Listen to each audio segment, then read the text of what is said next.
영화나 이제 드라마를 보면은 이 제작진들이 심혈을 기울인 것이 시작과 끝뿐입니다. 스토리가 길기 때문에 긴 시간 동안 그 내용을 다 기억할 수가 없어요.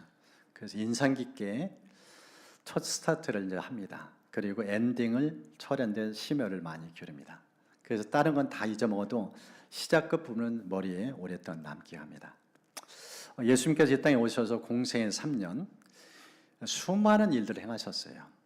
표적 기사가 말로 다 할 수 없고, 그래서 요한복음 끝부분을 보면은 주님이 이 땅에 오셔서 공생애 동안 행하신 일을 펜으로 다 적을 수 없을 만큼 많이 있었다.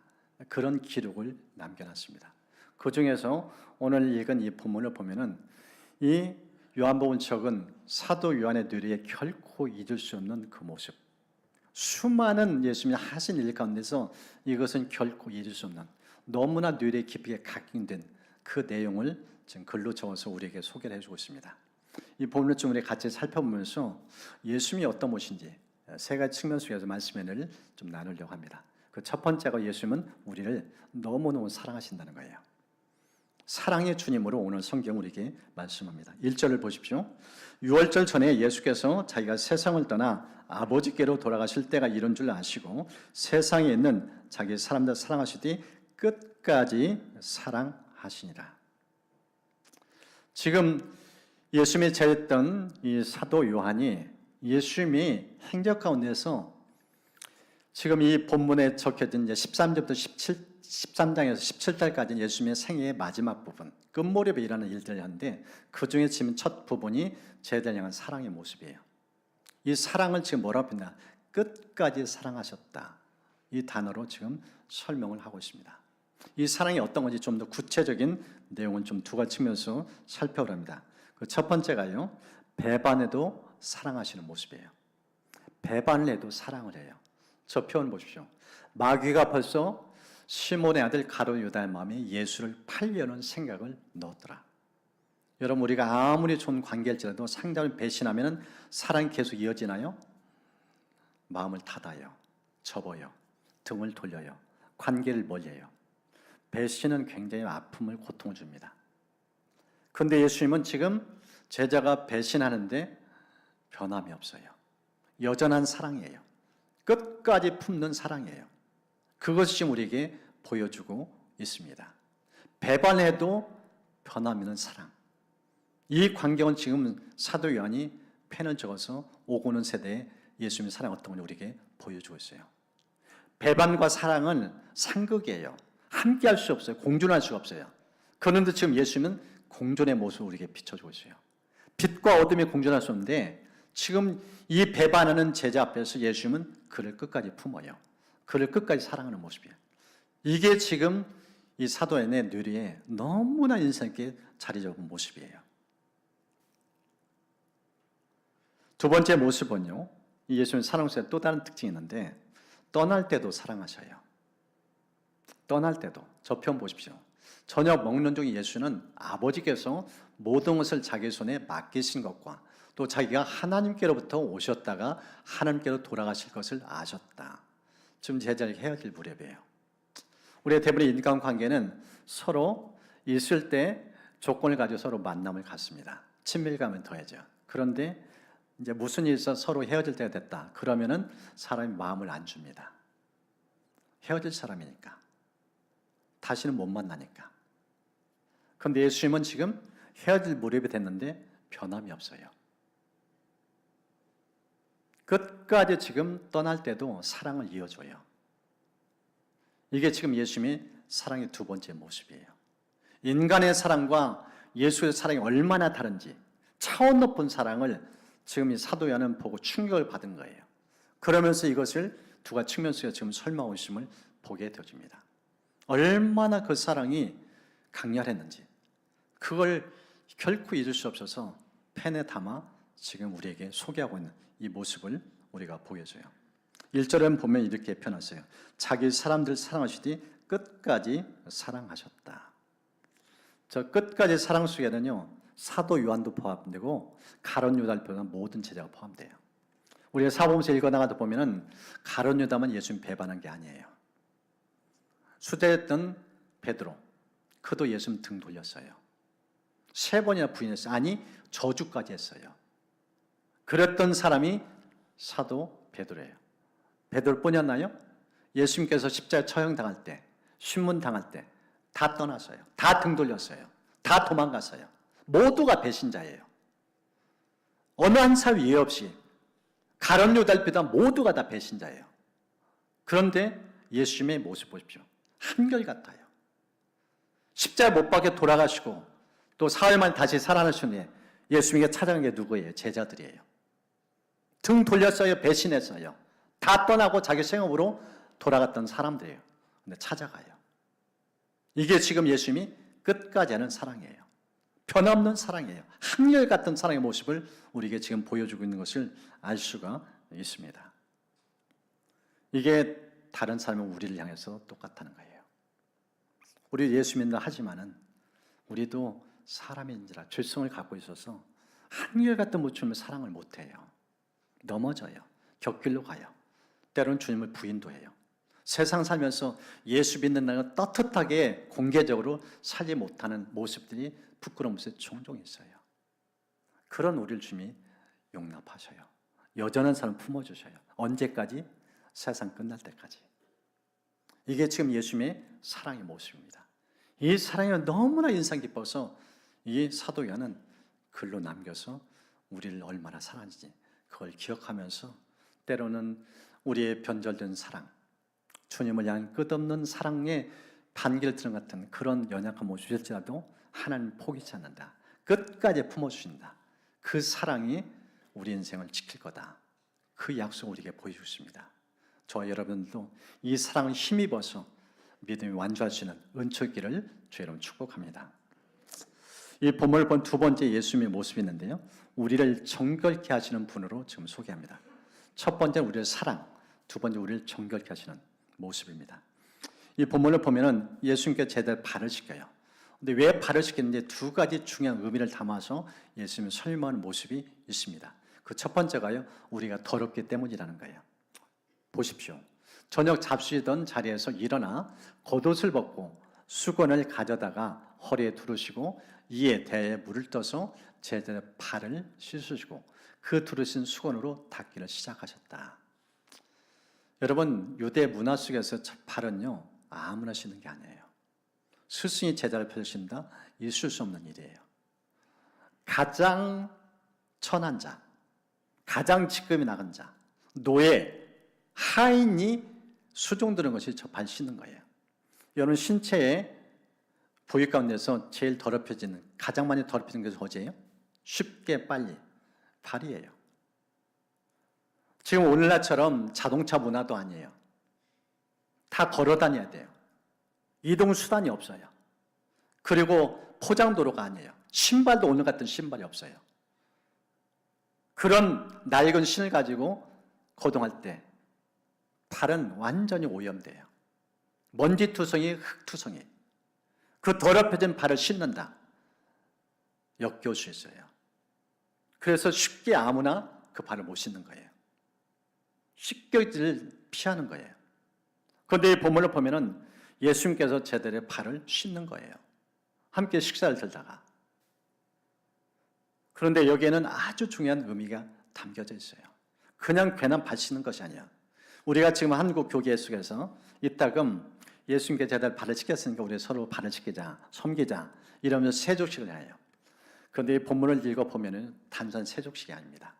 깊은 영적 의미가 담겨져 있어요.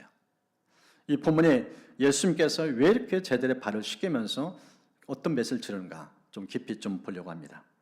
이 본문을 보면 예수님께서 이제 제자들 발을 쭉 씻긴 다음에 이제 사도 이 베드로의 발을 씻기려고 이런 찰나에 이 베드로가 이렇게 불편한 심기를 얘기를 해요.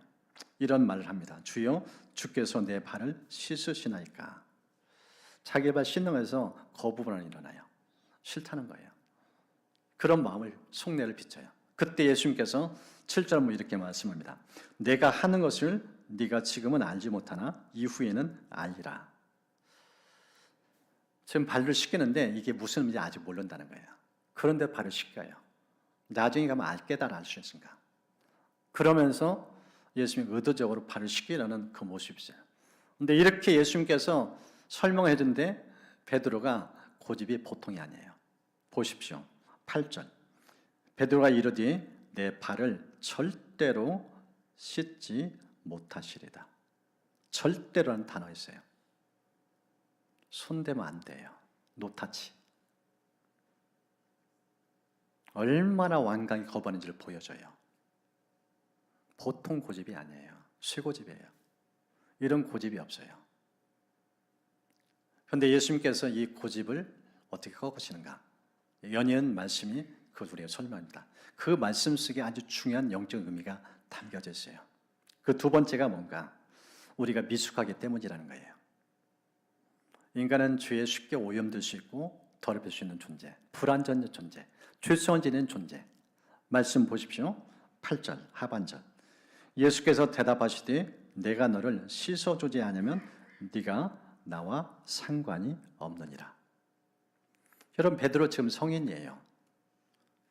아이가 신생을 하든지 아직 걸음마 단계에 스스로 자기 몸을 추스리 못하면 부모가 또 어르신들이 발을 씻겨줘요. 그런데 이 본문을 보면 예수님께서 제자의 발을 씻겨요. 성인 됐는데 자기 발을 씻으니까 싫다는 거예요.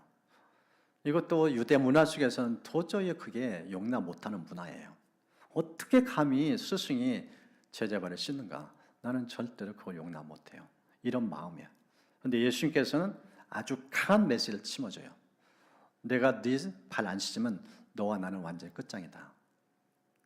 아무런 상관이 없다. 관계를 끊는 거예요.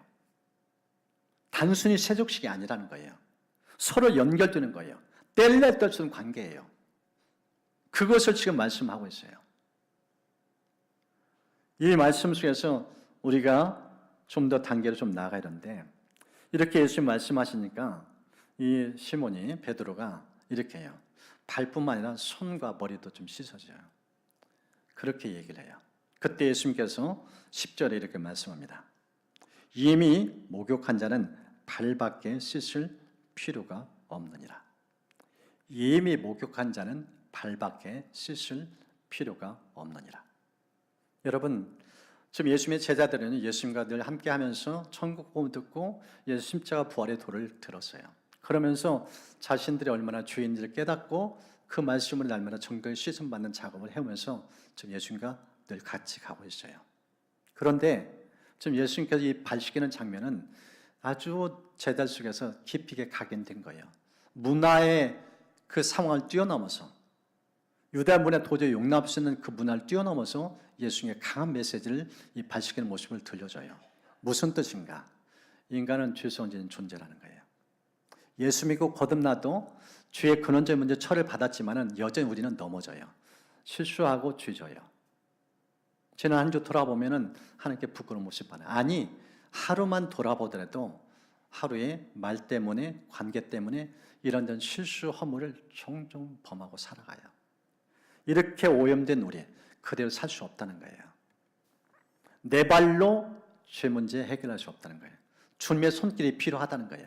그래 성이 되었는데도 여전히 주님이 다가와서 발을 씻는 거예요. 발을 씻을 때마다 주님의 씻으심을 생각하라. 내 죄를 정결케 깨끗하게 주님이 손길 다가온 영역을 기억하며 살라. 나는 날마다 주의 도움의 손길을 통해서 거룩함이 필요한 존재다. 이 메시지를 지금 제자들이 각인시키고 있는 그런 모습입니다. 완전하지 않다는 거예요. 미숙하다는 거예요.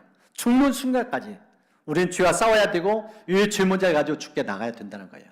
이 말씀을 통해서 지금 그것을 우리에게 보여주고 있습니다. 사도 요한은 이것을 요한 1서에서 이렇게 좀 풀어서 영적 의미를 담아 우리에게 소개해 주고 있어요.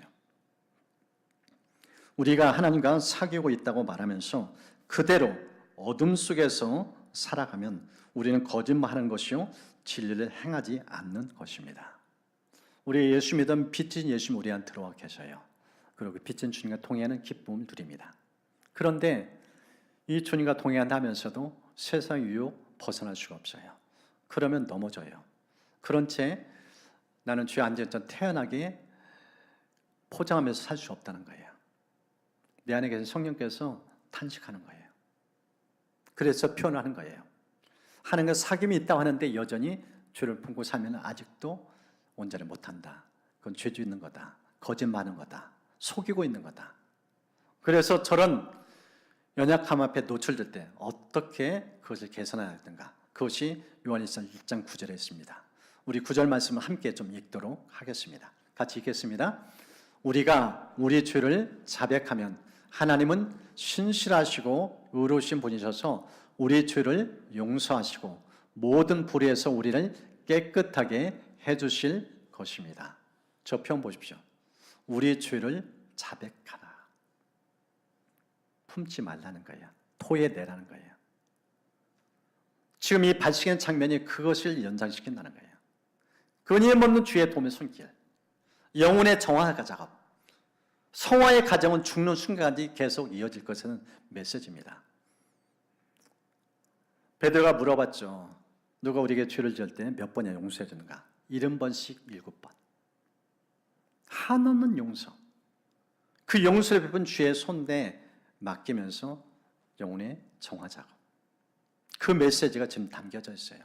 여러분들 하루 일과를 마치고 몸을 씻고 발을 씻을 때마다 하루를 돌아보는 내 영혼 속에는 죄악된 모습 없는지, 그 죄악된 모습을 생각하면서 주님 오늘 하루 지내면서 죄었던 이 죄악도 씻어 주옵소서, 이런 고백하면서 여러분 영혼이 정결케 되는 그런 은총의 길을 주님으로 축복합니다. 예수님은요 죄에 대해 아주 예민하셔요. 거룩 그 자체이기 때문에. 그래서 우리가 포장하면 안 돼요. 위장하면 안 돼요. 늘 성령께 노출하면서 성령께서 보여주는 것, 그때그때 즉까지 해결하는 그런 태도가 얼마나 필요한지 그것을 우리에게 이제 말씀합니다. 예수님이 이제 어떤 문제가, 세 번째 부분은 우리를 너무 잘 아신다는 거예요. 정말 주님은 우리를 잘 아셔요. 어떻게 하시는지 두 가지 측면을 오늘 성경 우리에게 말씀합니다. 그 첫 번째, 우리가 영적인 상태, 영성을 잘 아시는 모습을 소개시켜줘요. 10절 하반절 보십시오. 너희가 깨끗하나 다는 아니니라. 12제자 속속에 다 알고 있어요. 어느 정도 믿음을 갖고 있는가, 어느 정도 주님과 교제하고 있는가. 사람들 보면 모두가 다 신앙이 잘하는 것 같은데 예수님 올 때는 다 차이가 있다는 거예요. 지금 이 본문을 보면은 그렇게 제자들 주님 곁에 있는데 타가 아니라고 표현했어요. 합격 점수에 이런 제자들이 있는 반면에 그러지 못한 제자도 있다고 표현하고 있어요. 그래서 나를 잘 아시는 주님, 내 영적 상태를 잘 아시는 주님 앞에 내 영혼의 상태를 찾고 체크를 받아야 돼요. 그럴 때 내 영혼이 정결케 되어집니다. 성경을 보면은요, 이 사무엘상 28장에 한 사람이 등장합니다. 사울 왕이에요. 이 사람은 자기의 영혼이 더럽혔는데 그것을 방치했어요. 영혼 관리를 소홀했어요. 얼마나 소홀했는지 성경은 정확하게 기록 남겼어요. 그의 첫 번째 모습은 불순종입니다. 해서는 안 될 것을 했어요.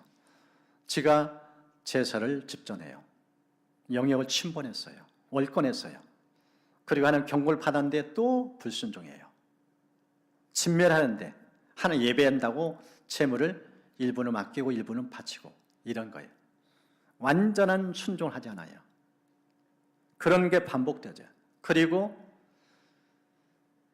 이스라엘 백성들 위기권에 건져내는 다윗을 정적으로 여겨요. 시기 질투로 그를 죽이려고 해요. 감정 조절을 못해요. 분노 조절을 못해요. 이 영혼이 좀 먹고 썩어지던데 그것을 무방비해요.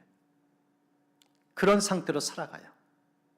그러면서 성령이 떠나고 악령이 임해요. 그러면서 정신 못 차려요. 회개치 않아요. 이게 누적되고 나중에는 어느 정도 가는가. 성경을 보니까 어떻게 펴는가. 저 말씀입니다. 사울이 여호와께 묻자오되 여호와께서 꿈으로도 우림으로도 선지자로도 그에게 대답하지 아니하셨다. 저 말씀 보십시오. 하나님 꿈으로 좀 말씀하는 게 종종 있는데 꿈을 꿔도 꿈이 나오지 않아요. 하나님 정확한 계시가 나타나잖아요. 우림, 판결 흉패예요. 제비 뽑기예요. 제비 뽑아도 하는 뜻을 몰라요. 선지자 찾아가도 못 만나요. 다 단절돼요. 그래서 그가 취한 행동은 무엇인가? 연이어서 이렇게 말씀합니다.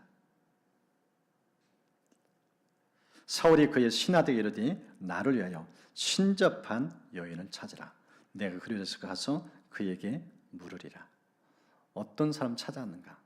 귀신을 섬기는 여인. 이게 지금 사울 왕의 영적인 상태예요. 흑암이에요. 하나님과 교제를 완전히 차단된 상태. 하나님을 등지니까 하나님도 등을 돌렸어요. 회복이 안 돼요. 회복 불능이에요. 그리고 어떻게 되는가? 전쟁터에서 죽어요. 죽음으로 끝나요. 영혼 관리 소홀히 하면 어떻게 되는지 그걸 보여줍니다. 영적인 상태는 잘 몰라요.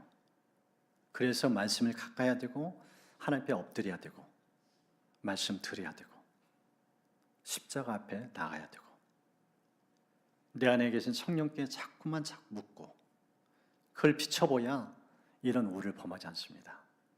영혼의 관리 얼마나 중요한지 지금 이 본문에 등장하는 가론다.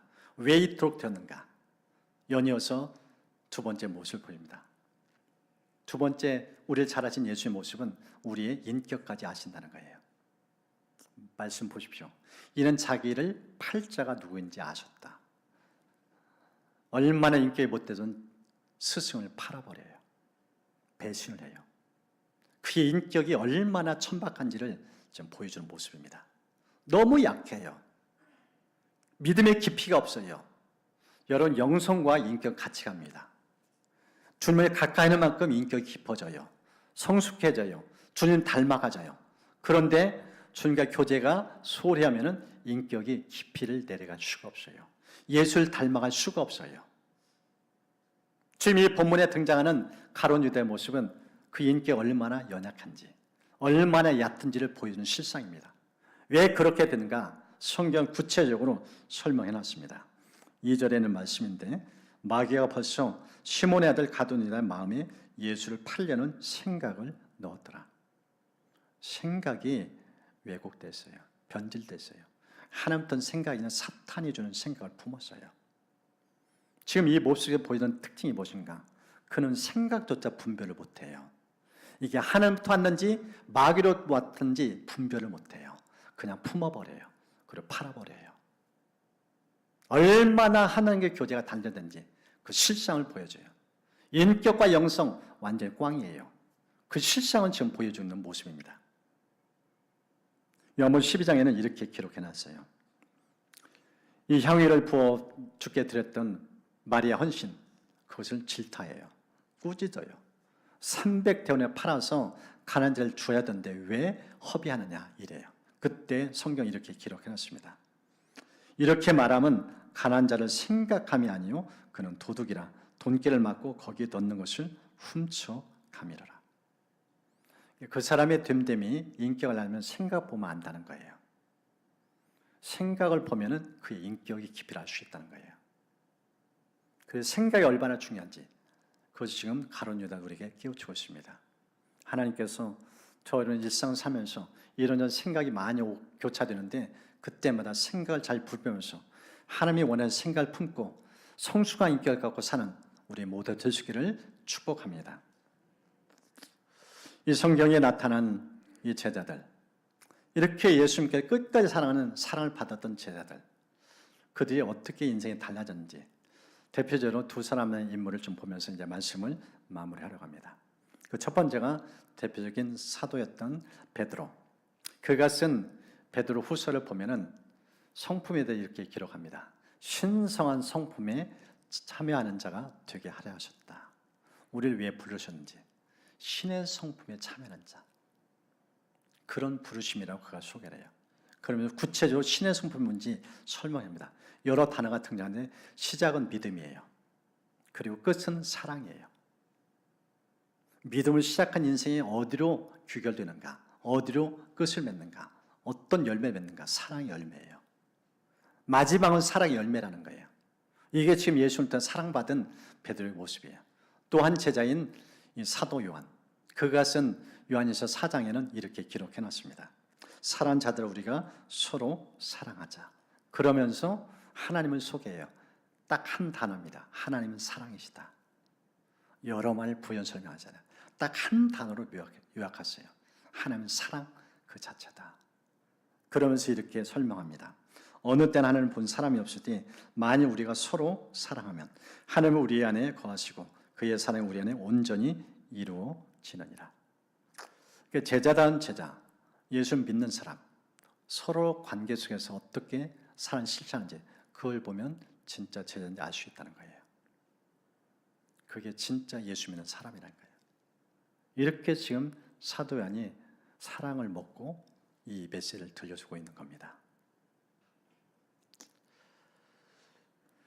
이제 뇌과학자들이 연구를 하면서 그 연구한 내용에 참 그리 인상 깊게 봤어요. 여러분, 뇌에 뇌세포가 있는 거 아시죠?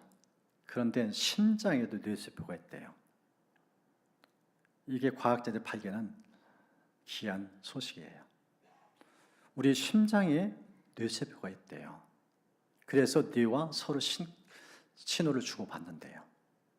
그런데 뇌에서 전달되는 뇌세포보다 심장에서 전달되는 뇌세포가 더 강력한 영향을 미친대요. 어느 정도가 10배는 더 강렬하대요. 심장에서 나타나는 이 뇌세포가 그 정도 강력한 역할을 하고 있대요. 자료를 보니까 전기기장에 대해서 심장이 돌면서 발생하는 전기기장, 뇌에서 발생하는 전기기장보다 무려 5,000배 강하대요. 이 심장에서 나타난 전기기장이. 체크를 해봤더니 심장에서 발생한 전기기장은 1.8m 거리에서 측정이 된대요. 그런데 뇌에서 나오는 전기기장은 고작 5cm밖에 지나지 않는데요. 뇌로 하는 이상적인 사랑 영향력이 작다는 거예요. 심장에서 흘러는 사랑. 우리가 성경 읽어나보면 요한복음서에서 예수의 품에 기대했던 자, 이 요한복음서가 기록한 사도 요한의 자기 고백이에요. 심장의 박동수를 들으면서 그 사랑을 경험한 거예요. 그래서 사랑의 사도로 바뀌어진 거예요. 오늘 본문 보십시오.